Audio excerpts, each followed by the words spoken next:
अस्सलाम वालेकुम।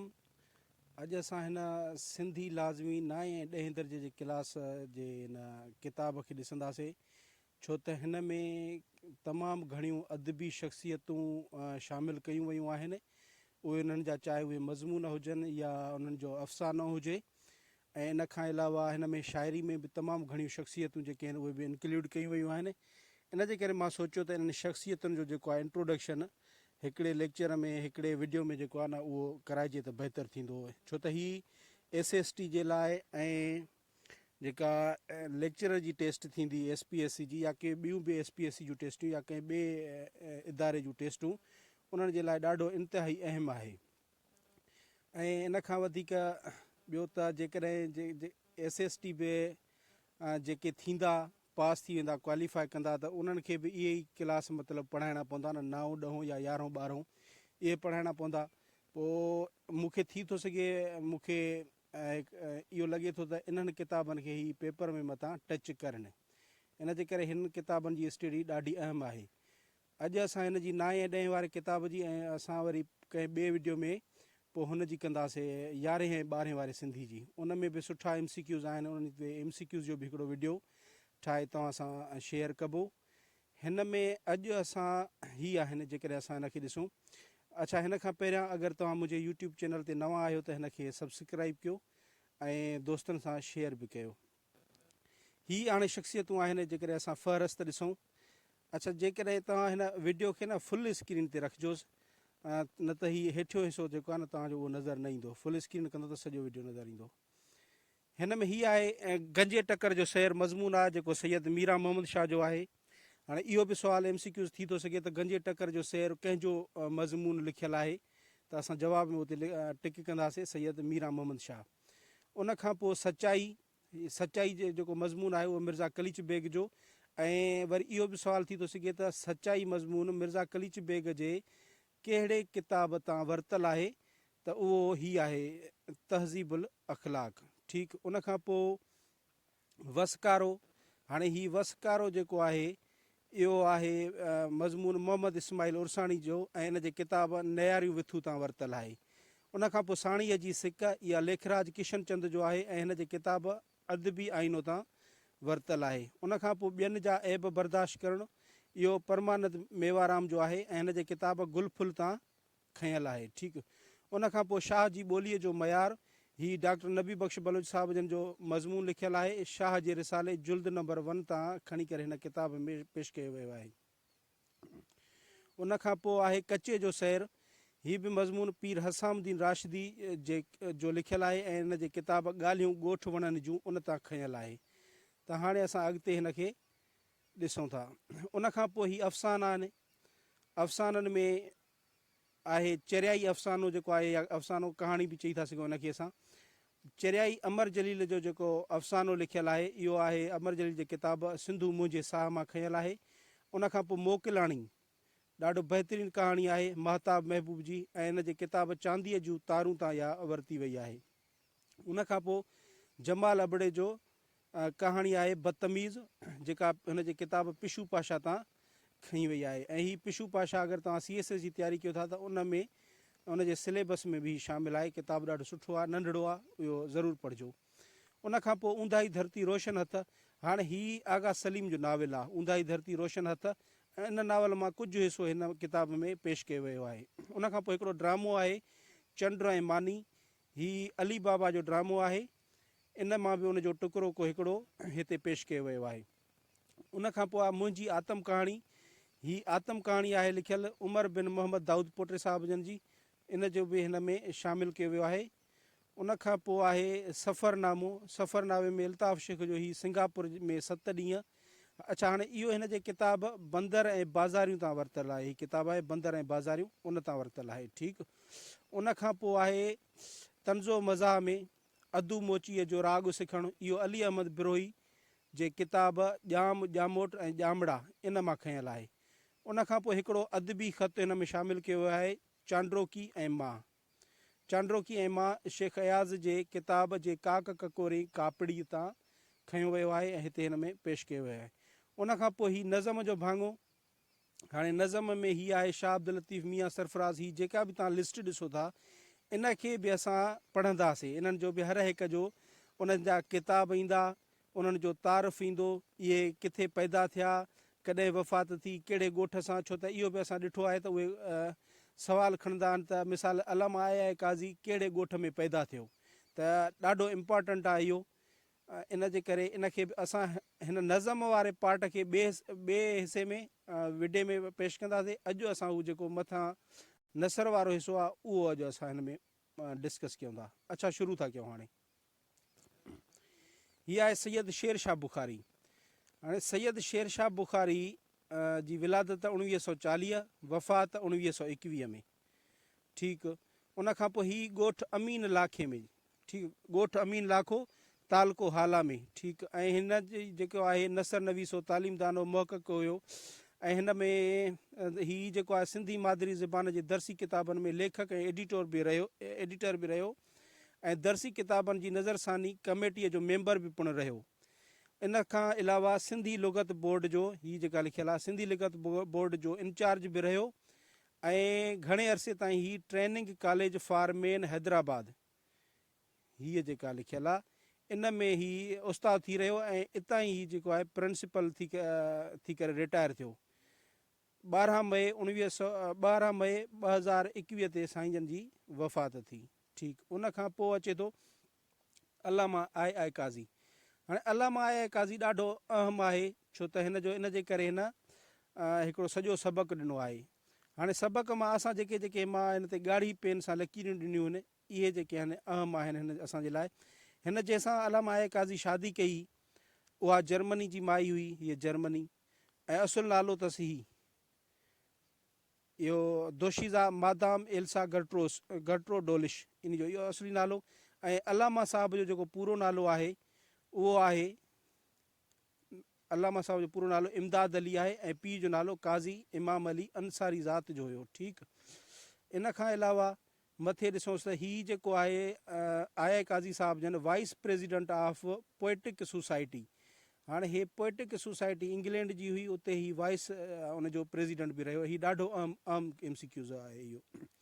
ऐं हिन हिकिड़ी जेबी शाह, इहो आहे जेको आहे बर्तानिया जो नावलिस्ट आहे, उन हिकिड़ो नाविल लिखियो the black girl in the search of God, black girl in the search of God. इन जो हिन तर्जुमो कयो आहे, बल्कि तर्जुमो करे पेश कयो आहे अलामा आई काज़ी। ऐं उनजो टॉपिक ॾिनो अथई भूरी छोकिरी हक़ जी तलाश में, हक़ जी ॻोल्हा में। हिन सां गॾु लिखण में हिन जी घरवारी बि हिन में शामिलु आहे। किताब नंढिड़ो किताबु आहे, ॾाढो सुठो आहे। ऐं हिन हिकिड़ो ॿियो मकालो बि लिखियो हो, जंहिंमें लिखियो अथई प्लेस ऑफ गज़ल इन ओरिएंटल पोइट्री। उर्दू मकालो लिखियो, इंग्लिश में मकालो लिखियो अथई इंग्लैंड में। इहो बि ॾाढो हिन जो अहम आहे। अॻिते था ॾिसूं हिन जी अहम इंफॉर्मेशन। अच्छा, अलामा साहब जी जेका तालीम रही उहा तक़रीबन ख़ानगी रही, प्राइवेट ही साईं जन पढ़िया। ठीकु। उनखां पोइ 1911 में लिंकन्स मां जेका आहे बार एट लॉ जी डिग्री हासिलु कयूं। हीअ अहम आहे त कहिड़ी हुन मां कॉलेज मां, लिंकन्स मां। ठीकु। या जेका लंडन में आहे उतां। उनखां पोइ लंडन खां मोटी आयो ऐं 1919 में अलामा साहब सिंध में मुस्तक़िल तौरु रहणु लॻा। हीअ बि अहम आहे, 1919 में मुस्तक़िल तौरु हिते रहिया। ऐं टंडे ही अहम आहे, टंडे मोहम्मद ख़ान में मैजिस्ट्रेट बि रहिया। ठीकु। टंडे मोहम्मद ख़ान में मैजिस्ट्रेट रहियो ऐं ख़ैरपुर मीरस में सेशन जज, इहो नोट कजो, ख़ैरपुर मीरस में सेशन जज, टंडे मोहम्मद ख़ान में मैजिस्ट्रेट रहिया। ठीकु। उनखां पोइ पाण लंडन में इस्लाम जी तबलीग लाइ हिकु मर्कज़ क़ाइमु कयऊं, जंहिंखे जमियत मुस्लिमीन चवनि था। ठीकु। जमियत मुस्लिमीन जे नाले सां हिकिड़ी उहा उते जमायत बि हलाइणु लॻा। ऐं इन सां गॾोगॾु पाण लंडन में स्कूल ऑफ ओरिएंटल स्टडीज़ में सिंधी पढ़ाइणु शुरू कयऊं। ज़बरदस्त। उन खां सां गॾोगॾु पोइट्री सोसाइटी ऑफ इंग्लैंड, हीअ जेका पोइट्रिक सोसाइटी ऑफ इंग्लैंड मां पहिरियां ॾसियो, उनजो नाइब सदर। इहो बि मां MCQs हिकिड़ो ॾिठो त उन में पुछनि पिया सदर रहियो या नाइब सदर या ॿियो कोई उहिदो ॾसनि पिया, त हीउ नाइब सदर। ऐं फिलासॉफिकल सोसाइटी ऑफ इंग्लैंड जो ताहयात मेंबर बि रहियो, हीअ जेका लिखियलु आहे। ठीकु। अॻिते हलूं था। उनखां पोइ जिनाह कोर्स कराची, कहिड़ी कोर्स, हीअ नोट कजो, जिनाह कोर्स कराची में मस्जिद इमाम बि रहियो, जंहिंमें जुमे जो ख़ुतबो ॾींदो हुयो। ठीकु। 1935 में मौलाना ज़फ़र अली ख़ान जे सहकार सां कराची में अंजुमन तबलीग इस्लाम क़ाइमु कयाई। ठीकु, इहा बि हिन जी साईं जन जी जेका आहे। ऐं हीअ जेको हिते लिखियलु आहे, शाह जो रिसालो बि साईं जन मरतब कयो, तमामु बहितरीनु। उन खां पोइ हिन जो जेको वॾो ज़िंदा कारनामो आहे उहो आहे सिंध यूनिवर्सिटी जो क़यामु। साईं जन हिन जो हथु रहियो सिंध यूनिवर्सिटी जे क़याम में। ऐं 1951 में सिंध यूनिवर्सिटी जो वाइस चांसलर रहियो। हीअ अहम आहे, 1951 में सिंध यूनिवर्सिटी जो वाइस चांसलर बि रहियो। ठीकु, ऐं बाद में वरी उहो कुझु इंतिज़ामिया जी मुदाख़लत जे करे अयूब वारे दौर में उन इस्तीफ़ा ॾेई छॾी। उन खां अॻिते अचूं था त हीअ असांजो आख़िर में साईं जन जी वफ़ात 13 अप्रैल 1968 ते वफ़ात कई ऐं सिंध यूनिवर्सिटी कॉलोनी जामशोरो में दफ़नायल आहिनि। संदसि जेका वाइफ आहे एल्सा काज़ी, उहा बि गॾु ई उते दफ़नायल आहे सिंध यूनिवर्सिटी में ई। ऐं इहो बि ॿुधाईंदो हलां त हिननि जी क़बर सां वरी भिक में साइड में ई वरी डॉक्टर नबी बख़्श बलोच साहिब जन जी बि क़बर उते ई आहे। ठीकु, अॻिते ही कुझु सवाल आहिनि। अलामा आया काज़ी जो पूरो नालो छा आहे? अलामा आया काज़ी जो पूरो नालो इमदाद अली इमाम अली काज़ी आहे। ठीकु, अलामा साहब जो जनमु कहिड़े तारीख़ी ॻोठ में थियो? हाणे ॾिसो सवाल अची वियो न, तारीख़ी ॻोठ, हे पाट शरीफ़ में, मथे मां ॿुधायो अलाए न, बहरहाल पाट शरीफ़ ॻोठ पाट शरीफ़ में, इहो यादि कजो। अलामा साहब कराची जी कहिड़ी मस्जिद में जुमे नमाज़ जो ख़ुतबो ॾींदो? जिनाह कोर्स में। ठीकु, अलामा साहब जो वॾे में वॾो ज़िंदा कारनामो सिंध यूनिवर्सिटी जो क़यामु। अलामा साहब खे कहिड़े साल सिंध यूनिवर्सिटी जो चांसलर? ही 1951। हे ॿियो अयूब ख़ान जे मार्शल लॉ दौर वारे में माना न इस्तीफ़ा ॾिनी। अलामा साहब जी अक्सर तालीम ख़ानगी तौर ते थी। आला तालीम पढ़ण लाइ खेसि अलीगढ़ मुस्लिम यूनिवर्सिटी में दाख़िल करायो वियो। ठीकु, पाण लंडन में स्कूल ऑफ ओरिएंटल स्टडीज़ में सिंधी पढ़ाइणु शुरू कयो। क़ुर शरीफ़ खां पोइ अलामा साहब जो वॾे में वॾो माख़ज़ शाह जो रिसालो आहे। 13 अप्रैल 1968, इहो यादि कयो, 13 अप्रैल 1968 ते वफ़ात कयईं। उन खां पोइ आहे सैयद मीरा मोहम्मद शाह। हाणे सैयद मीरा मोहम्मद शाह ट्रिखड़, ॻोठ ट्रिखड़ में, ट्रिखड़ाई बि चवंदा आहिनि इन जे करे, ॻोठ ट्रिखड़ में पैदा थिया। 1898 खां 1963 ताईं साईं जन जो अरसो रहियो, ॻोठ ट्रिखड़ में ॼायो। ऐं उन खां पोइ संदसि मज़मून जेके अथसि, दिलि जी तलब, गंजे टकर जो सैर, बुलबुल ऐं बाग़ाई ऐं पलनि जो शिकार, इहे मज़मून लिखियल अथसि। इन खां अलावा साईं जा हीअ किताब जेके मां हिन खां एक्स्ट्रा हिन में इंफॉर्मेशन ॾिनी आहे, इहा त किताब में लिखियल आहे। एक्स्ट्रा इंफॉर्मेशन इहा आहे, किताब सुधा तोरो कुधा तोरो, इहो बि साईं जो लिखियलु आहे। ऐं मुफ़ीदुल सबियान, इहो बि साईं जो किताब लिखियलु आहे। अॻिते था अचूं मिर्ज़ा कलीच बेग साहिब जन। हाणे मिर्ज़ा कलीच बेग साहिब जन जी विलादत 1853, वफ़ात 1929 ते। मिर्ज़ा कलीच बेग जे पीउ जो नालो फरीदून बेग, टंडे ठोड़े में, ही यादि कयो, टंडे ठोड़े हैदराबाद में पैदा थिया। ऐं असुल वॾा हिन जा गर्जिस्तान यानी कि रूस जा हुआ। इम्पॉर्टेंट आहे इहा बि। ऐं जेका तालीम पिरायूं अंग्रेज़ी तालीम, इहा नव विद्या अकेडमी हैदराबाद सिंध।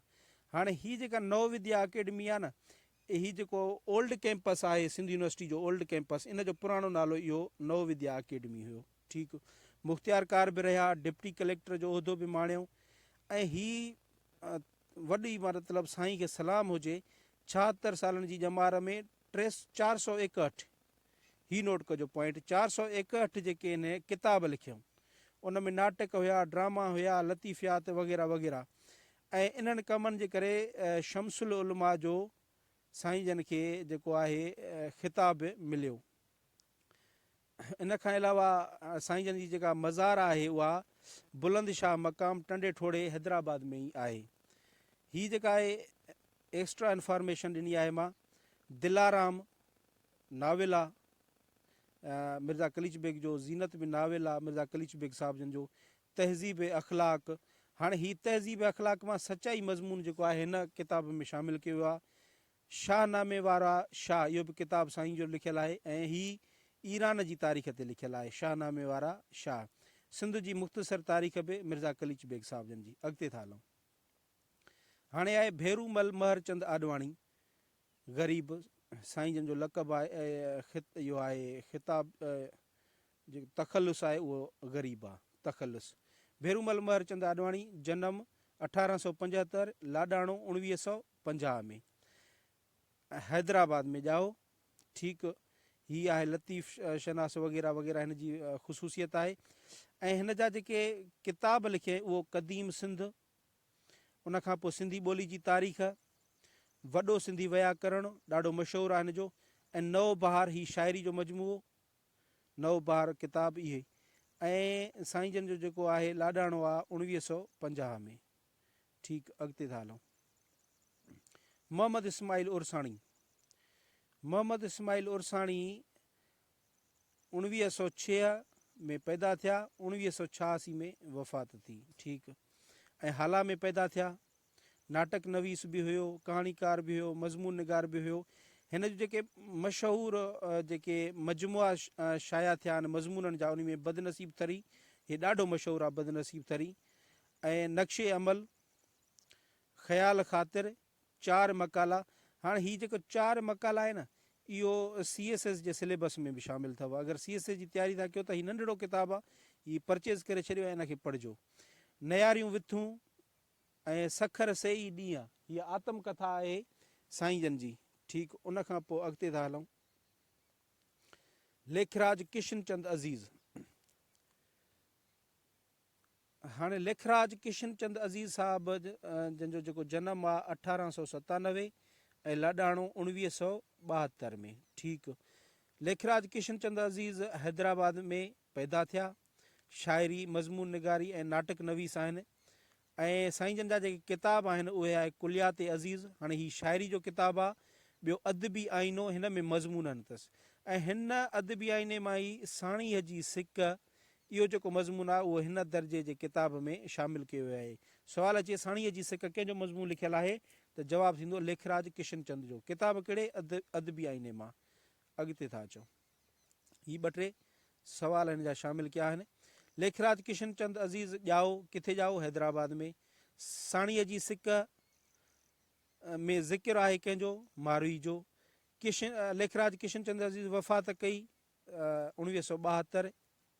लेखराज किशनचंद अज़ीज़ जे मज़मून जो किताबु आहे अदबी आईनो। ठीकु, अॻिते था हलूं। ही आहे परमानंद मेवाराम, जनम 1856, लाॾाणो 1938, हैदराबाद में पैदा थिया। अच्छा, हिन हिकिड़ी अख़बार हिन जो जारी कई, जेका 15 ॾींहं अख़बार हैदराबाद खां 15 ॾींहं ईंदी हुई। हिन अख़बार जो नालो अख़बार जोत। हीअ जोत अख़बार जेका आहे साईं जन जी शुरू कयल आहे। ऐं इन सां गॾोगॾु हिन जा जेके किताब आहे मज़मूननि जो मजमूओ, उनजो नालो आहे गुलफुल। ऐं इहो 2 भाङनि में आयो आहे, 2 जुल्दनि में। पहिरियों भाङो 1925 नवंबर, ऐं ॿियो भाङो 1935, यानी 10 सालनि जे फ़र्क़ खां पोइ आयो आहे। ऐं मज़मून जेको हिन जो आहे गुलफुल मां वरितल ॿियनि जा ऐब बर्दाश्त करणु, इहो हिन किताब में शामिलु कयो वियो आहे। अॻिते था हलूं। डॉक्टर नबी बख्श बलोच।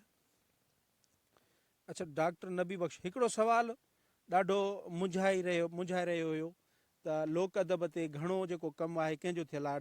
हालांकि डॉक्टर अब्दुल करीम संदीले साहिब जो बि ॾाढो कमु थियल आहे, ऐं डॉक्टर नबी बख्श बलोच साहिब जन जो बि। जेका हिन वक़्त ताईं मूंखे थोरो हिन खां मां घणनि खां मालूम कयो त उन में चवंदो डॉक्टर नबी बख्श सही जवाबु रहंदो, त इहो नोट करे छॾिजो। उनखां पोइ डॉक्टर नबी बख्श बलोच साहिब जन ॻोठु जाफ़र ख़ान लगारी, सोंझरो तालुको ऐं सांगड़ ज़िलो, सांगड़ ज़िले में ॻोठु जाफ़र ख़ान लगारी यादि हुजे, डॉक्टर नबी बख्श ख़ान बलोच। हाणे विलादत थी आहे 1917, वफ़ात 2011 में। ठीकु, ही वॾा हिन जा जेके हिन जूं ख़ुशूसियात आहिनि, ॿोली, लुगत, मौसीक़ी जो माहिर। हाणे चवंदा किताबनि ते, साईं जा किताब हिते आहिनि। हाणे हीअ किताब हिते किताब में हिन में न लिखियल आहिनि, इहे मां एड कया आहिनि। सिंध जा क़दीम आसार ऐं तारीख़, किताब साईं जो लिखियलु आहे। तोहफ़तुल कराम, किताब साईं जो लिखियलु आहे। जामे सिंधी लुगात, साईं जो किताब लिखियलु आहे। सिंधी पाक ऐं चवणियूं, सॼण सारींदे, सिंधी ॿोली जी मुख़्तसर तारीख़, हीअ अहम अथव। सिंधी ॿोली जी मुख़्तसर तारीख़ यादि कजो। रोशनी, हीअ लुगत लिखी अथई शाह भिटाई जे रिसाले जी, रोशनी। सिंधी ॿोली जो आगाटो मंज़ूम ज़ख़ीरो बि साईं जो किताबु लिखियलु आहे। ठीकु, अॻिते हलूं था। पीर हशामुद्दीन राशिदी साहब, विलादत 1911, वफ़ात 1982, ऐं किथे जाओ? ॻोठु बहमण, ॻोठु बहमण, तालको रतो देरो। ही नोट कयो, ॻोठु बहमण, तालके रते देरे में पैदा थिया। मकाला नवीस हुया, मज़मून बि लिखिया अथऊं। ऐं मकाला ऐं मज़मून जेके आहिनि हिन जूं ॻाल्हियूं ॻोठु वणनि जूं, ही मजमू आहे हिन जो। ॿियो तारीख़ मज़हर शाहजानी, मकली नामो बि साईं जो लिखियलु आहे। आतम कथा में हू ॾोथी हू ॾींहुं, हू ॾोथी हू ॾींहुं साईं जो लिखियलु आहे।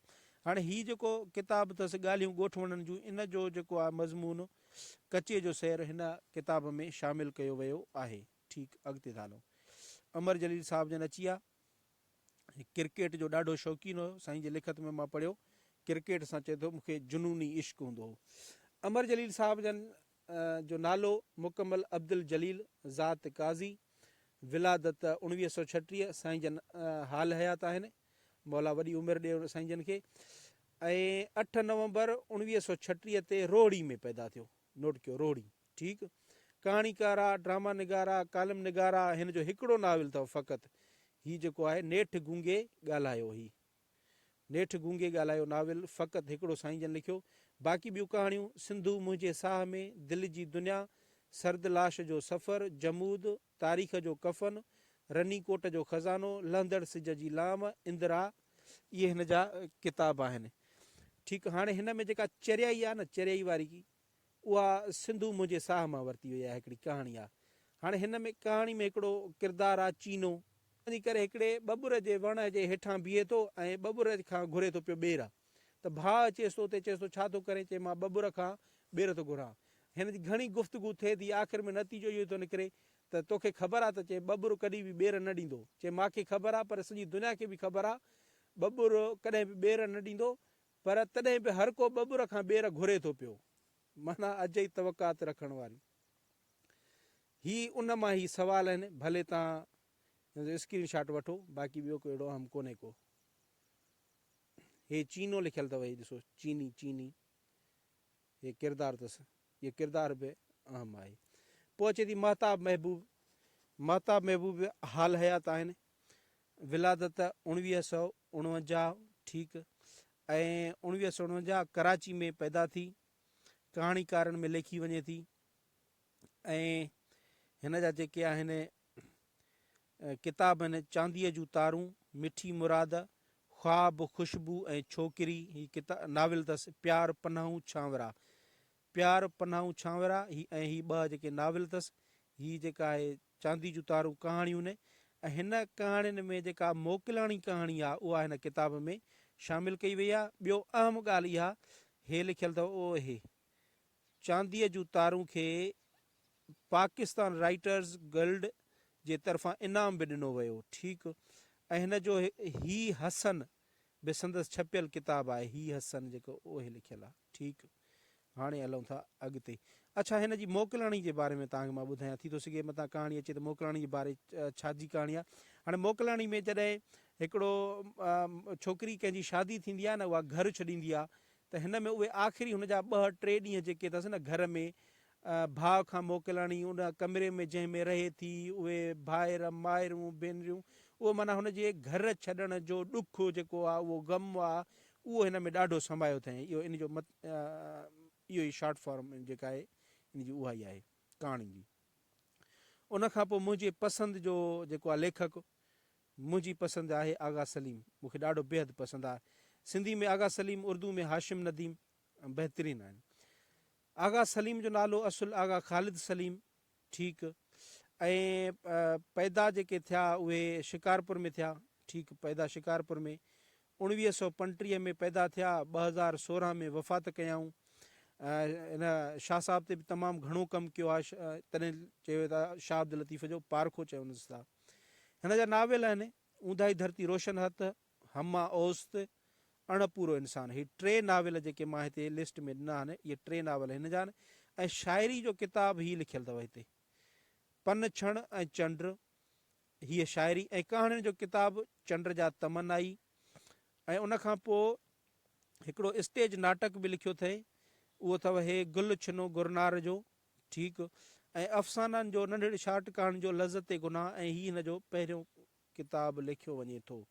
लज़त गुनाह तमामु बहितरीनु कहाणी अथसि। ही आगा सलीम। अॻिते हलूं था। अली बाबा। अली बाबा अच्छा, आगा सलीम जो जेको हमाउस ऊंदाही धरती रोशन हथ, इहो CS जे सिलेबस में बि शामिल आहे। अली बाबा जो असुल नालो अली मोहम्मद हुयो, ठीकु आहे। कोटड़ी में पैदा थिया 2016 में। अच्छा, हिन जी विलादत हिन लिखियल आहे 1940 में पैदा थिया ऐं वफ़ात थी 2016 में। ऐं अच्छा, ॿियो 2016 में केरु वफ़ात करे वियो आहे? 2016 में आगा सलीम जी बि 2016 में वफ़ात आहे। अच्छा, उन खां अलावा ही किताब आहिनि अली बाबा जा। मुहन जो दड़ो, सिंधबाद जो सफ़र। हाणे सिंधबाद जो सफ़र मां जेको आहे न, हीउ ड्रामो अथसि। चंड्र मानी ही ड्रामो अथसि। सही सही। धरती धिकाणा, आयल ॾे ओलाणा, ही हिन जा किताब। चंड्र ऐं मानी हिन जो ड्रामो आहे, जंहिंमां हिन में किताब में हिकिड़ो हिसो शामिलु कयो वियो आहे। उन खां अलावा हिन नाटक बि लिखियो, जेको हीअ आहे दुंगी मंझि दरिया। ऐं इन जे लाइ जर्मनी मां जेको आहे सो हिनखे दुंगी, हे लिखियलु आहे दुंगी मंझि दरिया खे जर्मनी में 3 नंबर एवॉर्ड मिलियो, ठीकु आहे, 3 नंबर। ऐं 8 अगस्त 2016 ते वफ़ात कयईं। अली बाबा जो ॿियो मुहन जो दड़ो, मशहूरु नाविल मुहन जो दड़ो, CS जो सिलेबस में बि आहे इहो मुहन जो दड़ो। इहो बि अली बाबा जो लिखियलु, ठीकु। अॻिते हलूं था। शमसुल उलमा डॉक्टर उमर बिन मोहम्मद दाऊद पोटो। विलादत 1896 में, वफ़ात 1958 में। किताब जेके आहिनि साईं जे नाले सां हिकिड़ी लाइब्रेरी बि आहे, हैदराबाद में आहे, शमसुल उलमा दाऊद पोटो लाइब्रेरी, हैदराबाद में। अच्छा, टल्टी तालका सेवण में पैदा थिया। हिन जा जेके किताब आहिनि उहे मुंहिंजी आतम कहाणी हिन जो मशहूरु किताबु आहे। ऐं ही दफ़नायल अथव भिट शाह में, ठीकु। ही यादि कजो त किथे दफ़नायल आहे, भिट शाह में। अॻिते हलूं था। इल्ताफ़ शेख। हाणे इल्ताफ़ शेख बि हाल हयात आहे, 1944 में पैदा थिया। सफ़रनामे तौर ते घणो मक़बूल आहे। हाला 9 में पैदा थिया, ठीकु। उन खां पोइ हिन जूं 100 खन खां मथे जेके हिन साईं जन किताब लिखिया, ही किताब आहिनि अल्ताफ़ जा। बंदर ऐं बाज़ारियूं, जानी तह जहाज़ में, प्यार जी घुट, दुनिया आहे काकमहल, मलाइशा मुंहिंजे मन में। हाणे ही जेका आहे बंदर ऐं बाज़ारियूं, हिन मां हिकिड़ो हिसो सिंगापुर में 7 ॾींहं जो अहवाल जेको आहे हिन किताब में ही शामिलु कयो वियो आहे। अॻिते था हलूं। अली अहमद बिरोई। अली अहमद बिरोई ॻोठु खंभड़ा में पैदा थिया। हिन मज़ाहिया अदब सां घणो साईं जन जो तालुक़ु रहियो आहे। ऐं पैदा थिया 1920 में, वफ़ात 2003 में। तालके गढ़ी, खंभड़ा ॻोठु, तालको गढ़ी यासीन, ज़िलो शिकारपुर, ठीकु। किताब अथसि ॼाम ॼामोट ॼामड़ा। हाणे ऐं ॿियो ॾिया तेल फुलियल। हाणे हिन ॼाम ॼामोट ॼामड़ा मां अदू मोचीअ जो राग सिखणु जेको आहे मज़ाहिया हिकिड़ी कहाणी जेका आहे हिन किताब में पेश कई वई आहे। आख़िरी अॼु जो असांजो अदीब जेको आहे उहो आहे शेख अयाज़। शेख अयाज़ जो असुलु नालो मुबारक अली शेख। साईं जन बि जेका आहे शिकारपुर में पैदा थिया।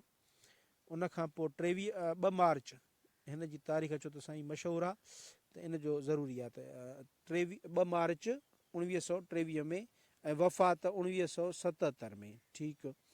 हाणे हिन जा ही जेके किताब आहिनि उन में आतम कहाणी अथसि, किथे त भंजबो, थक मुसाफ़िर।